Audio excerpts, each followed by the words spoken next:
ఈరోజు కాంగ్రెస్ ప్రభుత్వం ప్రతిష్టాత్మకంగా తీసుకుంటున్నటువంటి స్వచ్ఛదనం పచ్చదనం కార్యక్రమం వర్షం పడుతున్న వర్షాన్ని సైతం లెక్క చేయకుండా ఇక్కడ ఉన్నటువంటి అధికారులు చిత్తశుద్ధితో ఈ కార్యక్రమాన్ని చాలా విజయవంతంగా చేయడం నిజంగా కూడా చాలా ఆనందంగా ఉంది.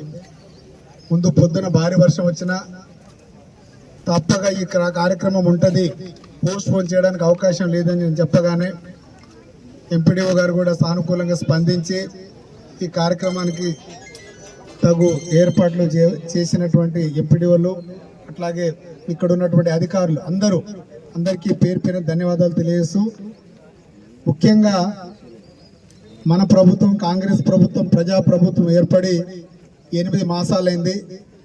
ఇందులో 4-5 నెలలు అసెంబ్లీలు అదేవిధంగా మనకు ఎలక్షన్లు ఏపీ ఎలక్షన్లకు కూడా రావడం చాలా వరకు అభివృద్ధి కుంటుపడింది.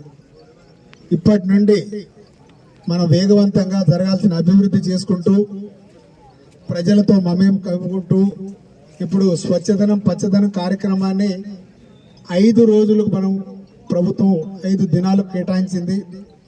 కేవలం స్వచ్ఛదనం పచ్చదనం అనే ముఖ్య ఉద్దేశం ఏంటంటే చాలామంది ఇప్పుడు పడుతున్నటువంటి అకాల వర్షాల వల్ల, ఎందుకంటే వర్షాకాలం రెగ్యులర్గా వర్షం పడుతూ ఉండాలి కానీ ఎప్పుడో కుండపోతులాగా వర్షం పడడం వెలిసిపోవడం ఇలా కాలుష్యాలు ఉండడం వలన ఈ వర్షాలు కూడా సరిగా పడకపోవడం. ఎందుకంటే మన చిన్నతనంలో చూసాం వర్షాలు జూన్ మాసంలో స్టార్ట్ అయితే ఆగస్టు వరకు అప్పటికే మొత్తం జలాశయాలన్నీ కలకలాడుకుంటూ వర్షాలు పడి అనేక చెరువులు కుంటలన్నీ మత్తడి పోసే కార్యక్రమం ఉండేది.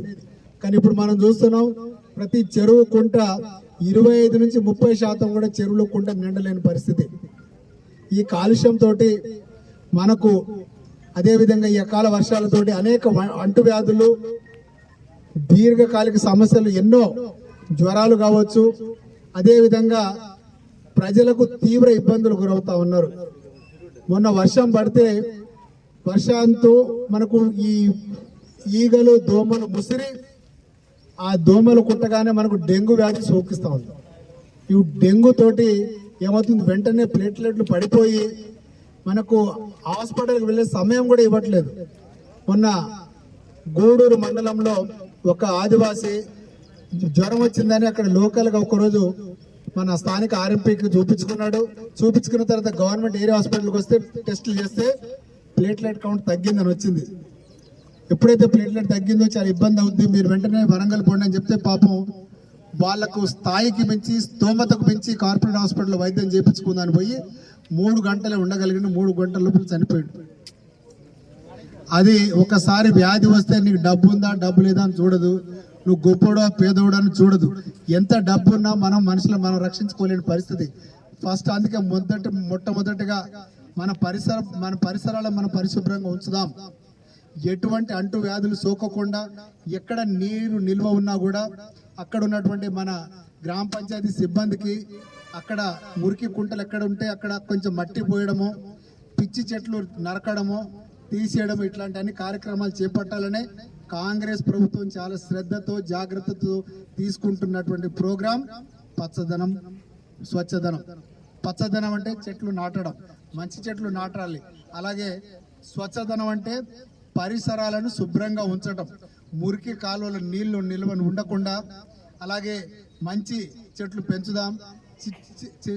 మనకు ఉన్నటువంటి చెత్త చెట్లు ఏవైతే ఉన్నాయో అవన్నిటిని తొలగించి మనకు వ్యాధులకు ఏదైతే అవి మనకు ప్రతి ఒక్క వ్యాధి ఆ చెట్లలో అక్కడే ఉండే మస్కిటోస్ కానీ దోమలు కానీ ఆ లార్వాలు డెవలప్ చేసుకుంటూ చివరికి మనకు ఈగలు దోమల సమస్యలు మనకి ఏవైతే అంటు వ్యాధులు వస్తున్నాయి. కాబట్టి పిచ్చి చెట్లు మొలవకుండా మన పచ్చదనం పరిశుభ్రత కార్యక్రమం విజయవంతం చేయాలి.